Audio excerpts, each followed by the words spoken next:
আমরা কি এখন বলতে বাধ্য হব এখনো আওয়ামী লীগ ফ্যাসিস্ট স্বৈরাচারের দোষর আপনারা?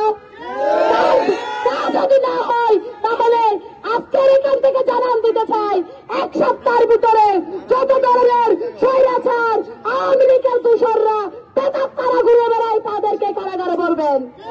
আর না হয় আপনারা যদি পালন করতে ব্যর্থ হন তাহলে আমাদেরকে বলে দেন, আমরা প্রশাসনের ভূমিকা রাখবো। আপনাদের দরকার নাই, আমাদের ট্যাক্স দিয়ে আপনাদের বেতন দিই, তা আমাদের উপর গুলি করতে আপনারা দুবার চিন্তা করেন না। আপনাদেরকে আমরা আর সুযোগ দিব না।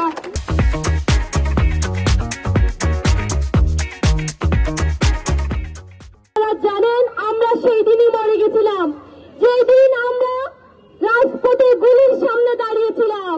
আমরা এখন পুলিশ লাইফ দিয়ে করতেছি, আমরা এই পুলিশ লাইফে কাউকে ভয় পাই না। আমরা সেই দিনই মরে গেছি। আপনাদেরকে বলতে চাই, আমরা এখন কোনো আপনারা ভিডিও আপলোড করে আমাদেরকে নড়াতে পারবেন না। রাজপথে দেখা করেন, রুমের ভিতর ঢুকে আপনারা ভিডিও চালিয়েন না, আমাদেরকে নাড়াতে পারবেন না। আপনাদেরকে স্পষ্ট বলতে চাই, আমরা ছাত্র সমাজ এখনো জেগে আছি।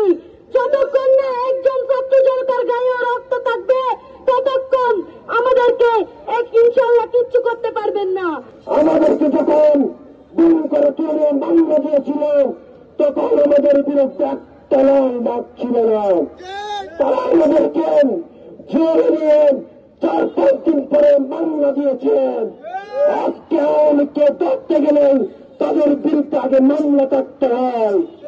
আমার প্রশ্ন, আপনারা কি আওয়ামী লীগের দোষর হয়ে তাদেরকে চেক দিচ্ছেন? সুযোগ আজকের মশাল মিছিল থেকে স্পষ্ট ভাষায় বলছি, প্রশাসন যদি ব্যর্থ হয় জনগণ থেমে থাকবে না। আমরা পিটিয়ে জেল হাজতে করে দিয়ে আসবেন।